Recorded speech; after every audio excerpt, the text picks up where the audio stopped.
우리 다 같이 함께 하겠습니다. 나는 영광의 예수와 함께 할 자입니다. 나는 영광의 예수와 함께 할 자로 하나님이 저와 여러분들을 불러주신 줄을 믿으시기 바랍니다. 때로 살아가는 동안 고난도 있고 또 어려움도 있고 문제도 있지만, 그러나 하나님은 홍해도 가르시는 하나님이시고 여리고성도 무너뜨린 하나님이시고 골리앗도 꺾어버리시는 하나님이시지요.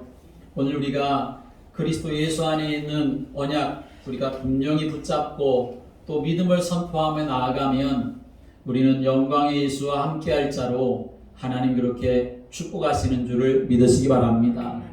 하나님은 구원의 길 되시는 예수 안에 모든 걸 다 담아 놓으시고 그 은혜를 풍성히 누리기를 원하시는 분이십니다. 저와 여러분이 이 축복 속에 들어와 있음을 믿고 또 내가 그 축복을 실제적으로 누리는 자가 되도록 여러분이 성령으로 충만하며 하나님의 은혜 구하며 살아가시기를 주님의 이름으로 축복합니다. 빌립보서 1장 6절의 말씀 오면 너희 안에서 착한 일을 시작하신 이가 그리스도 예수의 날까지 이루실 줄을 우리는 확신하노라 라고 증거하고 있습니다. 우리가 예수 안에 있을 때 우리 속에서 누가 일을 시작하신다고 하십니까? 바로 예수 그리스도가 일을 시작하신다라고 하셨습니다.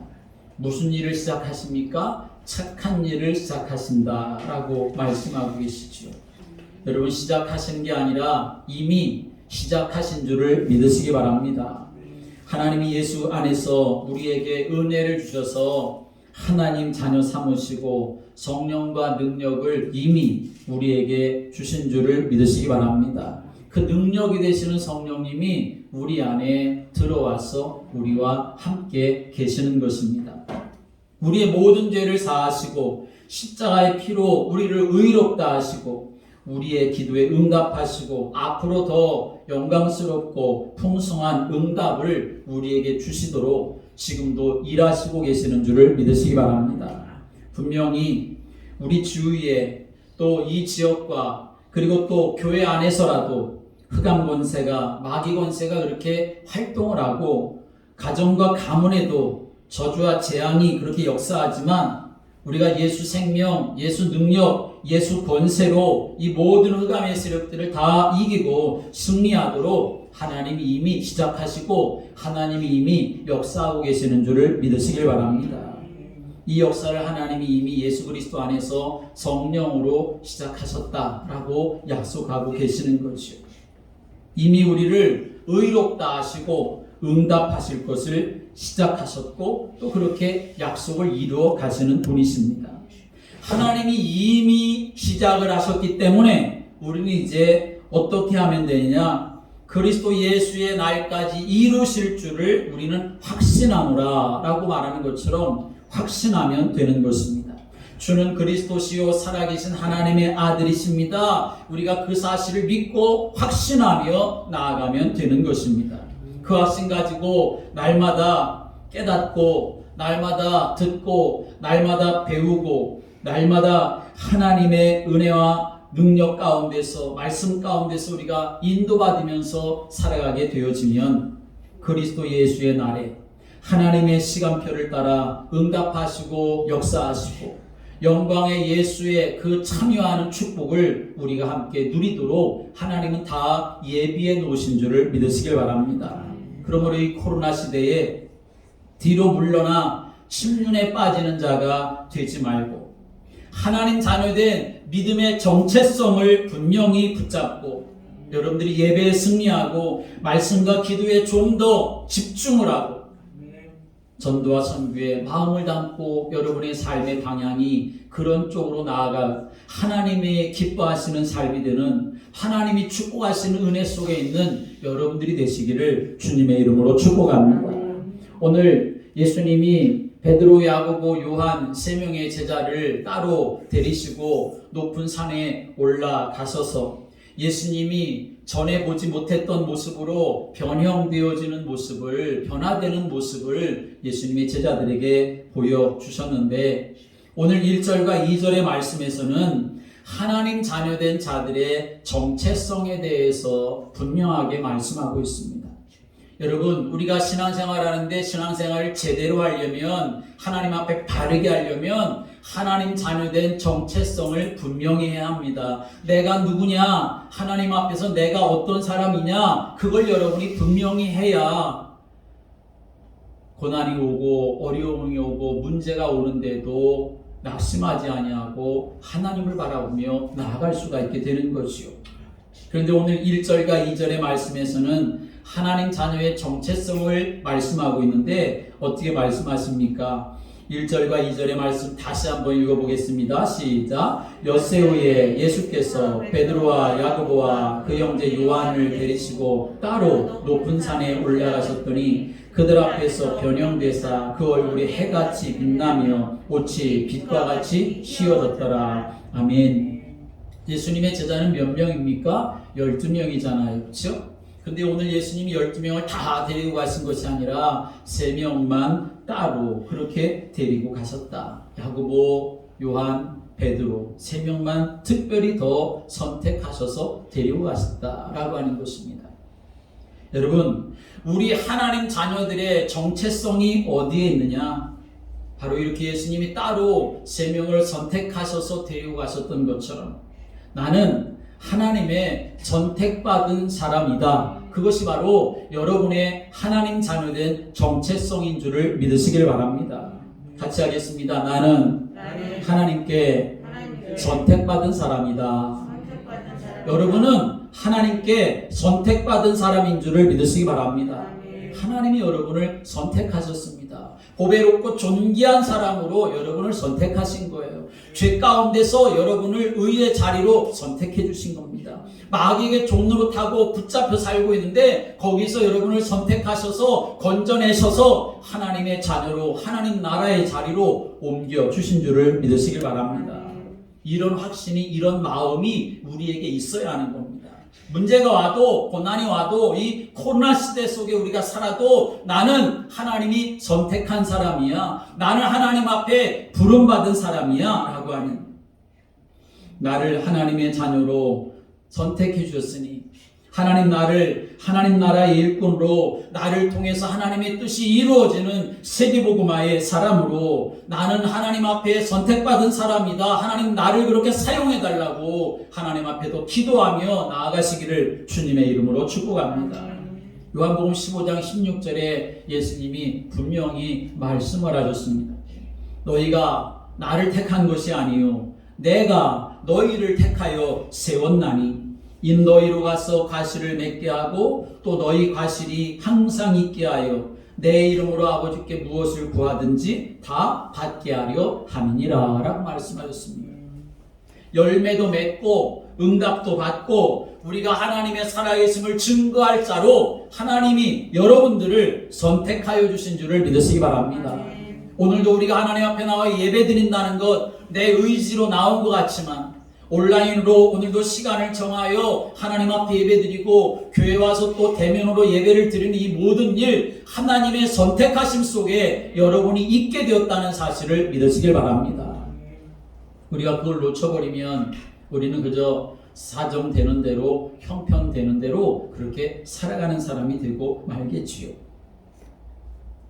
오늘 예수님이 따로 그들을 선택하셨고, 두 번째로는 그 3명을 데리시고 따로 어디로 가셨습니까? 높은 산에 올라가셨다라고 말씀하셨습니다. 함께 하겠습니다. 높은 산에 올라가셨다. 3명을 선택하셔서 높은 산에 올라가셨다. 이게 바로 우리 하나님 자녀된 자들의 정체성입니다. 여러분, 우리는 세상 사람들, 불신자들보다, 선택받지 못한 그러한 사람들보다 영적으로나 또 육신적으로나 경제적으로나 예수님이 높은 산에 올라가도록 우리를 선택하여 우리를 불러주시고 우리를 이끌어 가시는 줄을 믿으시기 바랍니다. 함께 하겠습니다. 나는 예수님과 함께 높은 산에 오를 자입니다.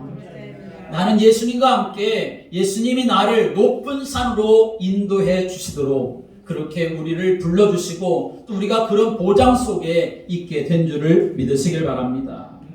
우리가 찬송을 할 때에도 저 높은 곳을 향하여 날마다 나아갑니다. 그렇게 찬송을 하는 것처럼 하나님은 우리를 높은 산에 올리셔서 영광스럽고 자랑스럽고 하나님의 영광을 드러낼 사람으로 예수의 영광에 함께 동참할 자로 하나님이 저와 여러분을 불러주셨다고 하는 믿음의 확신, 그런 정체성을 여러분이 가져야 된다는 것이죠.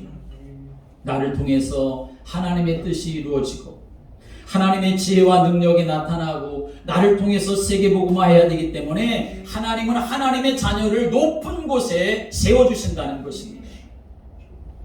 내가 높은 곳에 세워지도록 하기 위해서 나는 점점 주님 앞에 더 겸손해야 되는 것이고 내가 더욱더 주님을 붙잡고 주님을 따라가면 주님은 나를 이끌어 가시는 것입니다. 높은 곳에 서서 만민을 향하여 예수 그리스도의 복음을 전파하도록 선포하도록 우리를 그렇게 이끌어 가신다는 거죠. 사랑하는 여러분, 나는 그저 세상 속에서 이리저리 살면서 고민하고 고통 가운데 빠져 살 사람이 아니라 난 주님이 나를 이끄셔서 높은 산으로 데리고 가실, 그래서 하나님의 살아계심을 증거할 사람으로 나를 선택하셨다고 하는 이 믿음을 갖고 하나님 올 한 해 내가 주님과 함께 높은 곳에 서서 주님을 선포하고 주님을 외치는 자가 되도록 하나님 나를 사용해 주옵소서. 하나님 앞에 기도하며 그런 응답 속에 있게 되기를 주님의 이름으로 축복합니다. 이게 바로 하나님 자녀 된 자들의 정체성입니다. 또 예수님이 그 모습을 보여주면서 하나님 자녀들의 정체성에 대해서 말씀하시는데 어떻게 말씀하시느냐? 2절에 말씀 오면 그들 앞에서 변형되사 그 얼굴이 해같이 빛나며 옷이 빛과 같이 휘어졌더라 라고 말씀합니다. 지금 누가 변형되고 있는 겁니까? 예수님이 변형된 모습을 보여주는 거죠. 영광의 모습으로 변화된 모습을 보여주시는 겁니다.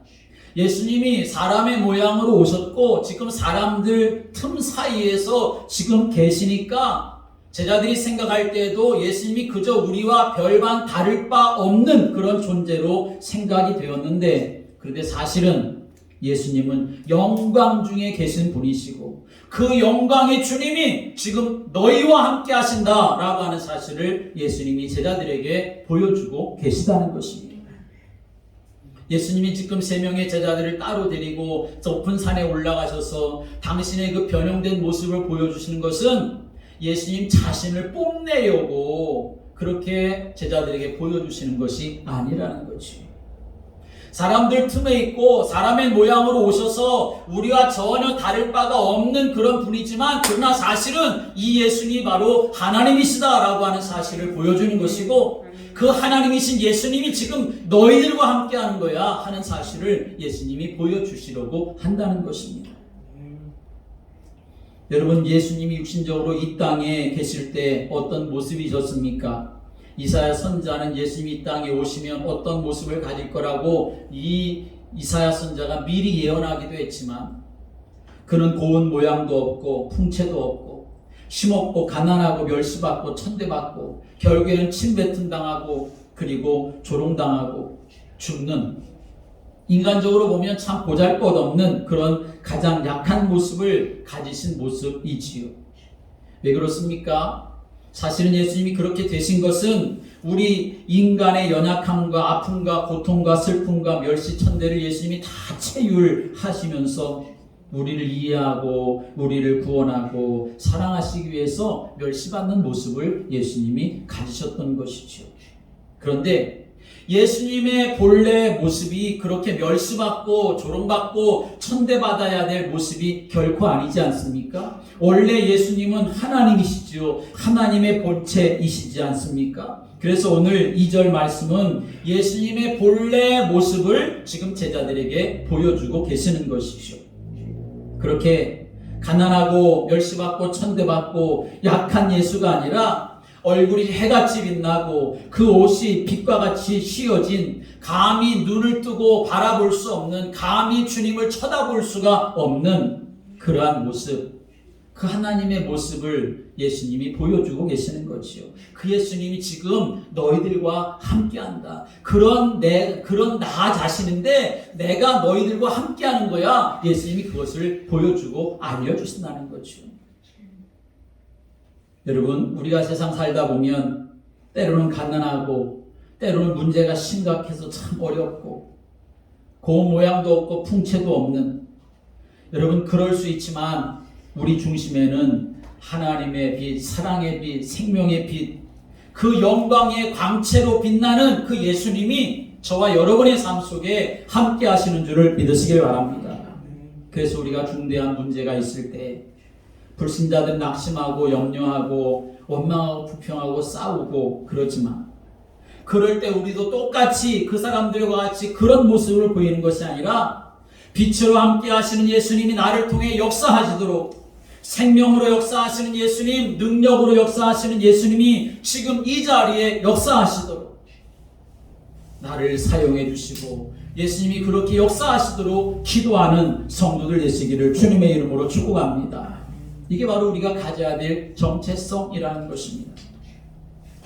예수를 조금 더 깊이 생각하고 성령의 능력 가운데 거하면서 정말 나를 뛰어넘어서 나는 이제 어떤 사람이 될 것인가, 예수님이 변화된 모습을 제자들에게 보여주고 있는 것이지만 그러나 이 사실은 또 무엇을 보여주는 것입니까? 우리 자신의 모습을 예수님이 보여주시는 것입니다.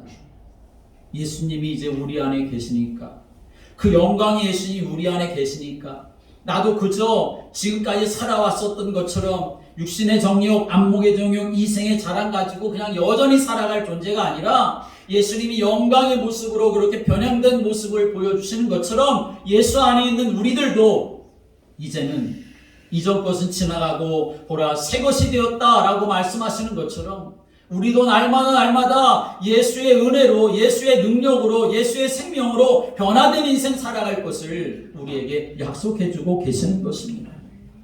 여러분, 그저 어제나 오늘이나 내일이나 똑같이 삶을 살아가는 인생이 아니라 주님, 내가 이제 그리스도 예수 안에서 날마다 새로운 인생이 되고 날마다 거듭난 은혜를 누리는 인생이 되어지고 날마다 예수의 능력을 경험하며 내가 그 은혜에 감사하며 삶을 살아가는 자가 되도록 하나님 나를 변화시켜 주시고 예수님이 이렇게 변형된 모습을 보여주셨던 것처럼 내 인생도 변화되어져서 하나님 앞에 그렇게 보여드리고 많은 사람들 앞에도 나의 그런 변화된 모습이 증거되어져서 하나님이 영광 받으시고 영광된 예수의 내가 동참하는 인생이 되도록 하나님 나를 사용해 주옵소서. 하나님 앞에 기도하며 나아가는 성도들 되시기를 주님의 이름으로 축복합니다.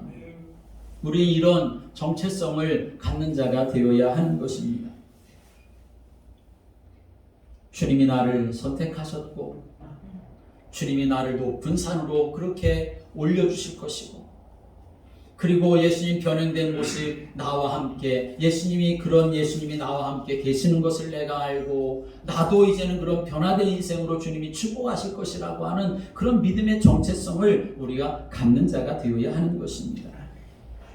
이런 하나님의 자녀된 정체성을 우리가 가질 수 있는 이유가 무엇입니까? 우리가 대단해서 우리가 능력이 있어서가 아니라 바로 그리스도가 되시는 예수님이 우리와 함께 하시기 때문인 줄을 믿으시기 바랍니다.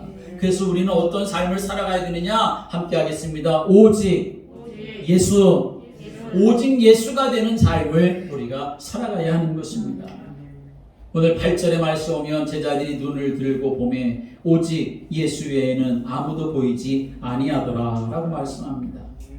이 말은 오직 예수님만이 하나님 떠난 창세기 3장의 문제 해결자가 되시고 로마서 3장 23절에서 말하는 죄의 문제 해결자가 되시고 요한복음 8장 44절에서 말씀하신 마귀 이기는 권세자가 되시는 분이시다 하는 것을 말씀하는 겁니다.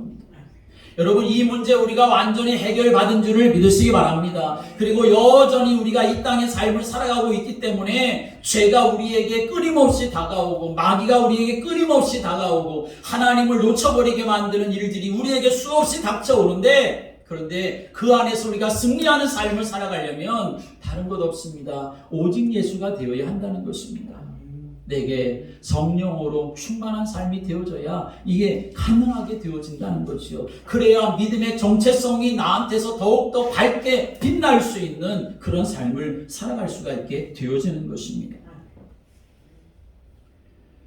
우리가 믿음의 삶을 살아갈 때마다 하나님 주신 은혜를 우리가 날마다 누리며 삶을 살아가야 하는 것이죠.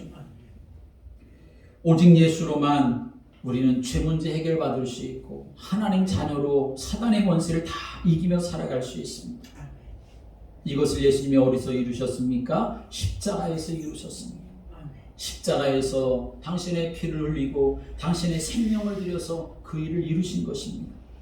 결코 우리는 하나님의 은혜를 그냥 은혜로 받았지만 그러나 그냥 받는 은혜가 그냥 되어진 것이 아니라 예수님이 생명을 들여서 그 은혜가 이루어진 것입니다. 십자가에서 이루어진 것입니다.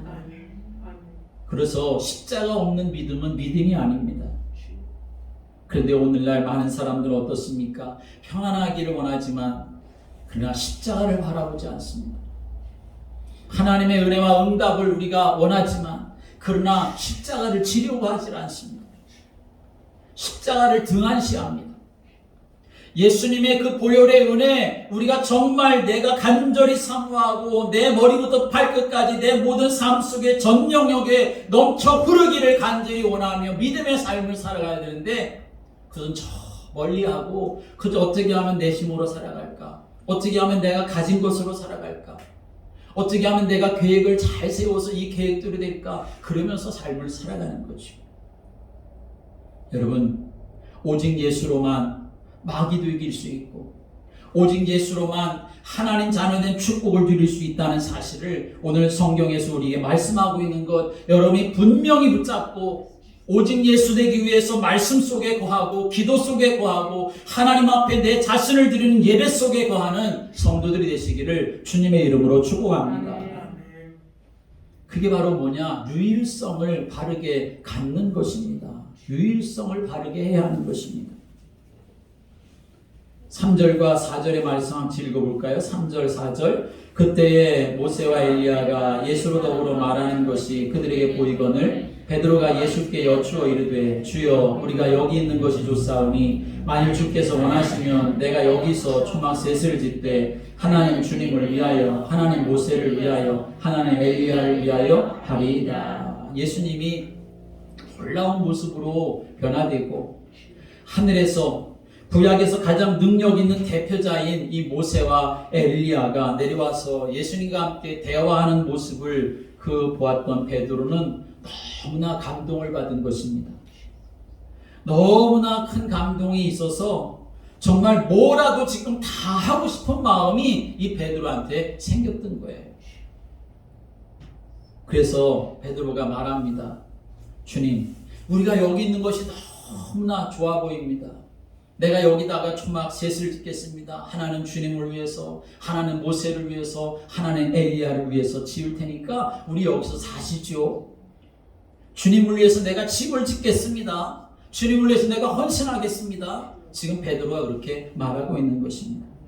얼마나 기특하고 얼마나 헌신적입니까? 지금도 이렇게 사실 천막 짓고 있는 사람들 많습니다. 마음에 어떤 감동을 받을 때는 그저 뭐든지 다 할 수가 있을 것 같은 그런 마음을 갖는 사람들 많습니다. 또 그렇게 사실은 또 헌신하기도 하지요. 그런데 사실은 그게 정말 주님을 위한 것처럼 보이지만 나를 위한 일일 때가 너무나 많이 있다는 것입니다. 그래서 여러분 지금 베드로가 그렇게 하겠다고 하는데 예수님께 물어보기를 했습니까? 예수님이 그렇게 하라고 하기를 했습니까? 예수님이 우리 여기 살 테니까 여기다 초막을 지어라 그렇게 말씀하시기를 하셨습니까? 전혀 아니에요. 마음에 그런 감동이 왔다면 이미 베드로는 그렇게 해야 되는 게 순서이죠. 예수님, 정말 제가 놀라운 감동을 받습니다. 예수님, 제가 뭘 할까요?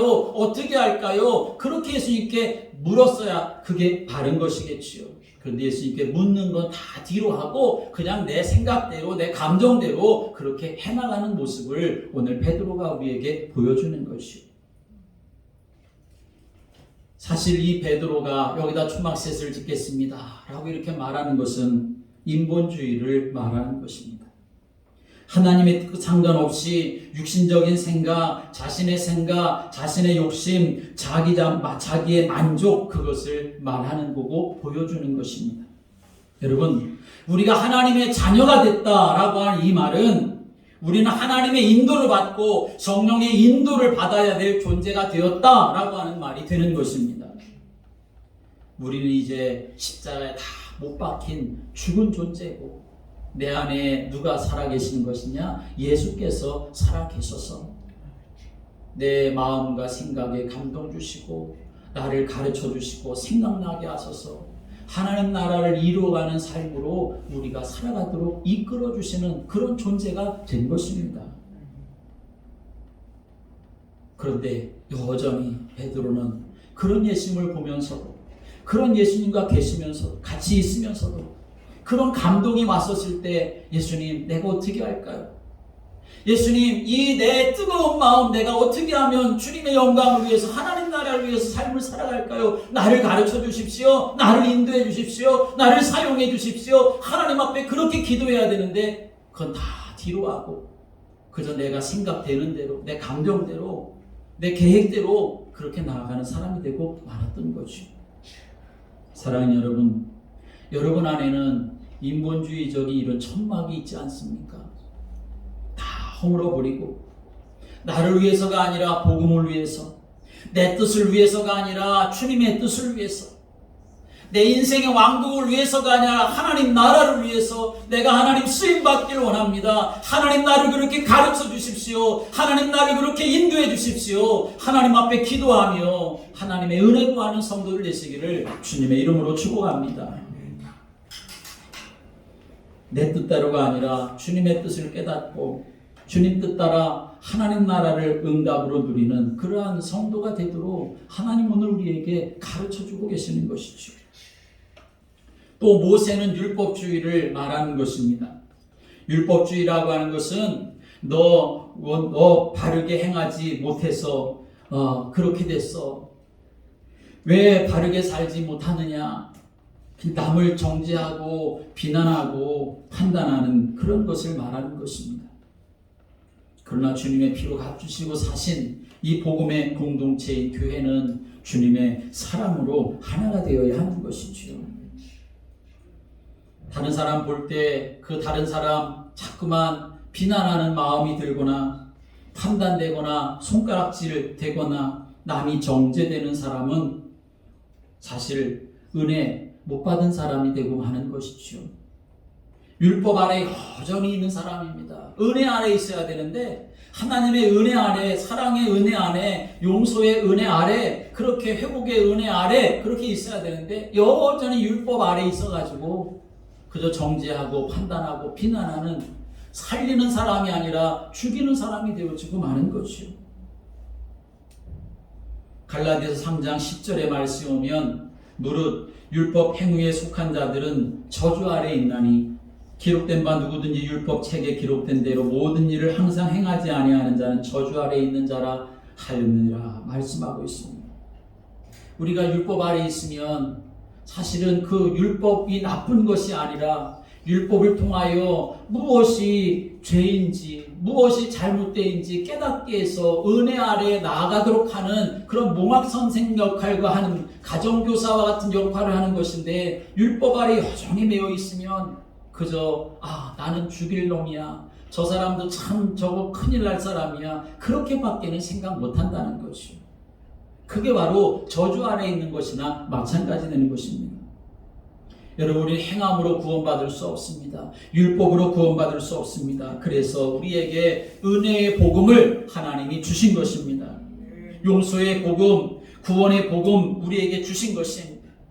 인본주의 집이 아니라, 교회는 율법주의적인 집이 아니라 은혜의 집이 되어야 되고 용서의 집이 되어야 되는 것이고 사랑의 집이 되어야 되는 것이고, 여러분 각자 한 사람 한 사람이 또 예수님께서 성령이 거하시는 성전을 삼으셨기 때문에 여러분 자신 한 사람 한 사람도 그런 은혜의 집으로 역할을 감당하는 축복된 삶이 되시기를 주님의 이름으로 축복합니다.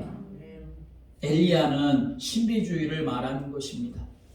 신비주의는 한마디로 감나무 아래에서 감 떨어지기를 바라고 기다리고 입 벌리고 있는 것과 마찬가지입니다. 여러분은 어떤 사람인가? 여러분 그저 누가 어떻게 해주기를 바라야 될 그런 사람이 아니라 여러분 안에 성령이 계시기 때문에 여러분에게 성령께서 감동을 주시고 깨닫게 하시고 가르쳐 주시기 때문에 여러분이 하나님의 은혜를 구하고 하나님 앞에서 믿음으로 여러분이 주체적으로 살아갈 사람으로 하나님이 여러분을 불러주신 줄을 믿으시기 바랍니다. 그 마음이 없으면 에덴 동산에 있었던 아담과 하와에게 사단이 찾아와서 이렇게 저렇게 말할 때에 그 말에 그냥 혹해가지고 넘어가는 인생 되었던 것처럼 그런 인생이 되고 마는 것입니다. 여러분 인생에 정말 주체적인 역할을 할 수 있는 사람이 되어야 합니다. 누구를 통해서? 예수 그리스도를 통해서. 여러분이 이 교회에 주체적인 역할을 하는 사람이 되어야 합니다. 그저 사람의 생각 가지고 하는 게 아니라 하나님 앞에 기도하면서 하나님 내가 어떻게 이 교회 안에서 하나님이 기뻐하는 믿음의 사람, 하나님이 나를 부르셨는데 그 부르심을 이루어갈 사람이 될까요? 하나님 앞에 기도하며 하나님의 은혜를 누리고 여러분들이 교목된 교회에 지체된 사명을 잘 감당하는 성도들 되시기를 주님의 이름으로 축복합니다. 나는 아무것도 안 하고 그저 기적만 바란다면 그 사람은 실패하는 사람이 되어지고 말 것입니다. 하나님의 신비한 능력, 그 능력 전능한 능력인데 근데 그 전능한 능력이 내 삶에 나타날 수 있도록 하나님 나를 사용해 달라고, 내가 성령으로 충만한 사람이 되게 달라고 하나님의 은혜 구하며 나가시기를 주의 이름으로 축복합니다. 영광의 예수 안에 내가 참여하는 자가 되려면 하나님 자에 대한 정체성을 분명히 해야 되는 것이고 오직 예수가 되는 유일성을 붙잡는 자가 되어야 한다는 것입니다. 또 영광의 예수에 내가 참여하는 자가 되려면 예수 그리스도의 말씀을 따라가는 자가 되어야 한다라고 하는 것입니다. 5절과 6절의 말씀 같이 읽어볼까요? 5절 6절 말할 때 호련히 빛난 구름이 저희를 덮으며 구름 속에서 소리가 나서 가로되 이는 내 사랑한 아들이요 내 기뻐하는 자니 너희는 저의 말을 들으라 하는지라. 제자들이 듣고 엎드려 심히 두려워하니. 아멘. 이는 내 사랑하는 아들이요 내 기뻐하는 자니 너희는 저의 말을 들으라. 그렇게 말씀했습니다. 여러분 예수 그리스도의 말씀을 따라가는 제자들이 되시기를 주님의 이름으로 축복합니다. 내 생각대로 내 소견에 옳은 대로 가는 것이 아니라 그리스도의 말씀을 언약으로 삼고 그 말씀이 내 길에 빛이 되고 내 모든 삶 속에 등이 되어지는 그런 은혜를 내가 누리며 살아가는 자가 되어야 한다는 것이죠. 베드로가 이 앞에 16장에서 주는 그리스도시요 살아계신 하나님의 아들이십니다. 정말 멋지고 대단한 신앙 고백을 하게 되니까 예수님이 베드로에게 비밀을, 한 가지 비밀을, 지금까지 감춰두셨던 비밀을 말씀하잖아요. 그 비밀이 뭡니까? 이때로부터 예수께서 자기가 예루살렘에 올라가 장로들과 대제사장들과 서기관들에게 많은 고난을 받고 죽임을 당하고 제3일에 살아날 것을 제자들에게 비로소 가르치셨다라고 말씀했습니다. 그 동안에는 예수님이 감추어 놓으셨던 것인데, 말 안 하셨던 것인데, 베드로가 주는 그리스도십니다, 예수님은 모든 문제 해결자십니다, 그렇게 분명하게 고백을 하니까 예수님께서 베드로에게 앞으로 예수님이 예루살렘에 가서 고난당하시고 죽을 것에 대해서 말씀하시고 다시 살아나실 것에 대해서 말씀하셨는데, 그런데 베드로가 예수님이 이 말을 듣고서는 덜컥 마음에 걱정이 생겼던 거지요. 예수님이 죽으신다니, 살아나신다는 말은 생각도 못하고 죽으시고 고난당하신다는 얘기만 듣고서는 그럼 우리는 어떻게 돼? 하는 생각이 들었겠지요. 그래서 베드로가 뭐라고 말합니까?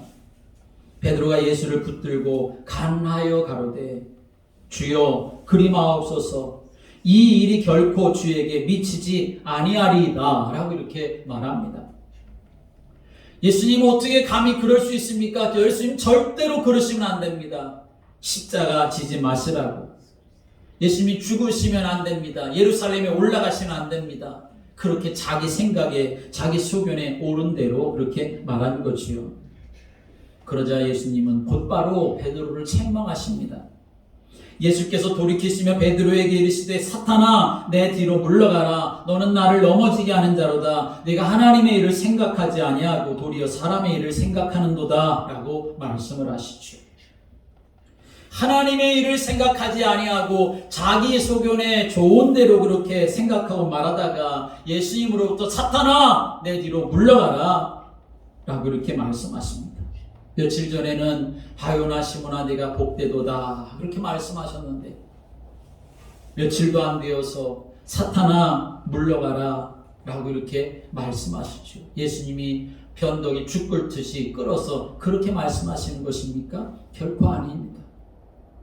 베드로가 지금 예수님의 그 말씀을 곱씹고 예수님의 말씀을 마음에 담고 그리고 자기 생각대로가 아니라 깨닫지 못하면 더 주님 앞에 은혜 구하며 가르쳐 주시도록 나에게 깨달을 수 있도록 그렇게 도와달라고 구했어야 되는데 그러면 다 뒤로 하고 그냥 내 생각대로 그냥 무조건 해버리다가 결국은 사탄아 라고 이렇게 예수님으로부터 책망을 듣게 되었던 거죠. 열심히 일하는 교회의 중직자가 사탄아 물러가라 이런 말을 들을 수 있는 자리로 가는 경우도 참 많이 있다는 것을 우리는 알아야 합니다. 우리가 똑같은 사람인데도 사탄아 라고 이렇게 책망을 들을 수도 있고 아니면 복 있는 사람이다 라고 칭찬을 들을 수도 있다는 것입니다. 그 차이점이 어디에 있습니까? 내 생각으로 사느냐 주님의 음성으로 사느냐 내 주장대로 사느냐 강단의 말씀을 내가 붙잡고 사느냐 거기에 있다는 것입니다. 오늘 지금 이 제자들이 엎드려 있는데 하늘에서 소리가 나서 그들에게 들리기를 뭐라고 말합니까? 이는 내 사랑하는 아들이요 내 기뻐하는 자니 너희는 저의 말을 들으라 라고 말씀하고 계시다는 것입니다. 여러분 세상에 소리가 참 많습니다. 그리고 또 그것으로 인하여서 내 안에서 들려오는 소리도 많습니다. 여러분 그런데 그게 다 나쁘다는 소리 아니에요. 다 들을 수 있는 소리고 참고해야 되는 소리이지만 그러나 절대적으로 내가 붙잡아야 될 말씀, 절대적으로 내가 놓치지 말아야 될 것, 절대적으로 내가 따라가야 될 것, 세상의 소리가 수많이 들려오고 내 안에서 여러 소리가 들린다 하더라도 그 모든 소리를 다 걸러낼 수 있는 필터할 수 있는 그 말씀은 예수 그리스도의 말씀 하나님의 말씀밖에 없는 줄을 믿으시기 바랍니다. 그 말씀을 따라가는 인생 그 말씀을 붙잡고 삶을 살아가는 인생이 복 있는 인생이 되는 것이죠. 그래서 예수님이 요한복음 8장 31절 32절에서 이렇게 말씀하십니다. 그러므로 예수께서 자기를 믿은 유대인들에게 이르시되 너희가 내 말에 거하면 참 내 제자가 된다 이렇게 말씀했습니다. 예수님을 믿은 사람들 많이 있는데 지금 유대인들을 향해서 말씀하시는 거예요. 유대인들은 여러분 한마디로 말하면 어떤 사람입니까? 완전히 율법 체질된 사람들이에요. 종교 체질된 사람들이에요. 그 사람들은 율법 빼놓고서는 절대로 생각할 수 없는 사람들이에요. 그런데 예수님이 그런 유대인들에게 자기를 믿은 유대인들에게 말씀하시는 겁니다. 너희가 내 말에 거해야 된다. 너희가 내 말을 들어야 된다. 너희가 내 말을 붙잡고 삶을 살아야 된다. 그래야 내 참된 제자가 될 수 있다. 예수님이 그걸 말씀하시는 것입니다. 오늘 여러분, 여러분의 마음에 하나님의 말씀을 담으시기를 바랍니다. 여러분의 마음에 하나님의 말씀이 담겨져 있어야 돼요. 그래서 여러분의 마음에 하나님의 말씀이 담겨져 있어서 그 말씀 묵상하고 믿음의 삶을 살아갈 때 담아있는 말씀이 없는 것처럼 보여지는 게 아니라 때로 문제가 있고 어려움이 있을 때 그 말씀이 내게서 솟아나는 말씀이 되어서 그 말씀이 나에게 렘마의 말씀이 되어서 그때 내가 이겨낼 수 있는 능력이 되고 힘이 되는 줄을 믿으시기 바랍니다. 그래서 말씀을 묵상하고 말씀을 암송하고 말씀을 여러분이 많이 읽고 내 마음에 하나님 말씀 담아야 내가 살 수 있다. 그런 중심 가지고 하나님의 말씀을 사모하며 살아가는 여러분들이 되시기를 바랍니다. 그래서 이 말씀, 진리가 내 마음에 담겨지면 그 진리가 나를 자유롭게 해준다. 예수님이 말씀하셨습니다. 진리가 너희를 자유하게 하리라. 자유라고 하는 건 뭘 말합니까? 여기서 자유라고 하는 것은 내 마음대로 하는 것을 말하는 게 아니에요. 자유라고 하는 것은 얽매임이 없는 것을 말하는 것입니다. 노예가 해방받는 게 자유지요. 그런데 그 자유라고 하는 것은 내 마음대로 하는 게 아니라 노예라고 하는 그 얽매임에서 더 이상 얽매여지는 것이 없는 것을 자유라고 말하는 것입니다. 이 땅의 모든 인생들은 창세기 3장 이후로 죄에 얽매여 있습니다. 마귀한테 얽매여 있습니다. 저주와 재앙에 얽매여 있습니다. 지옥의 권세 앞에 얽매여 있는 거예요. 그런데 진리의 말씀이 그 사람 심령에 들어가면, 생명 대신 예수가 그 안에 들어가면, 빛 대신 예수가 그 안에 들어가게 되면 그 사람은 더 이상 죄의 종로로 타지 아니하고 마귀에게 종로로 타지 아니하고 저주와 재앙의 종로로 타지 아니하고 거기에 얽매이지 아니하고 주님이 나와 함께 하신 은혜 속에 내가 승리하는 삶을 살아가는 보장을 하나님이 주신다는 말씀이죠. 말씀 따라가고 그 은혜의 축복을 누려갈 수 있는 성도들이 되시기를 바랍니다. 예수 그리스도의 말씀을 듣는 자가 되어야 합니다. 세 번째로는 일어나라 두려워하라. 예수님이 말씀하셨던 것을 우리는 기억해야 합니다. 7절의 말씀 같이 읽어볼까요? 7절 시작. 예수께서 나와 저희에게 손을 대시며 가라사대 일어나라 두려워 말라 하신대. 아멘.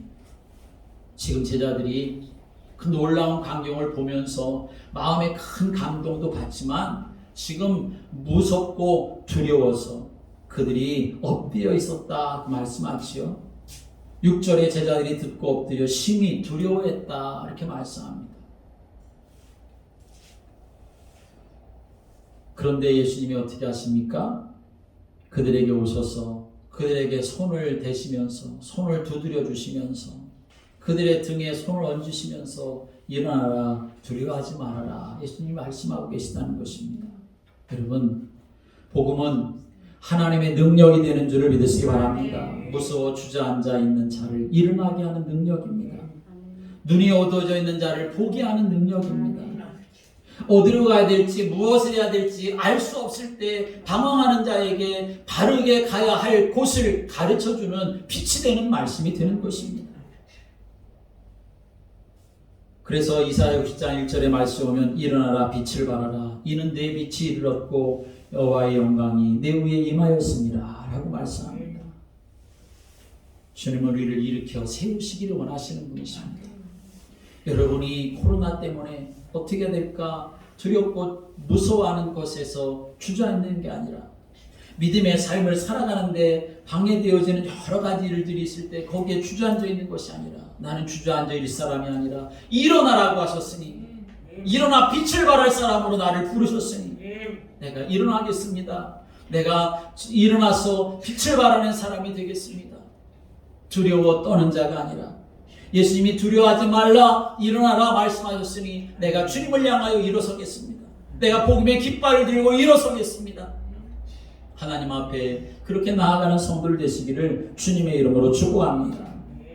그래서 정말 하나님이 우리의 피난처가 되시고 환난 날에 만날 큰 도움이 되시는 그런 축복을 여러분들이 누려가는 은혜 속에 있게 되기를 주님의 이름으로 축복합니다. 함께 이 시간에 같이 합심해서 잠깐 기도하겠습니다. 오늘 말씀 생각하면서 그 영광의 예수와 함께 내가 참여할 자로 하나님 불러주셨는데 주님 내가 이 은혜 속에 있는 자가 되게 해주십시오.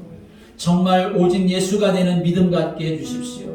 하나님 자녀 된 정체성 내가 붙잡고 삶을 살아가는 자가 되게 해주십시오. 하나님의 말씀 따라 삶을 살아가는 자가 되게 해주십시오.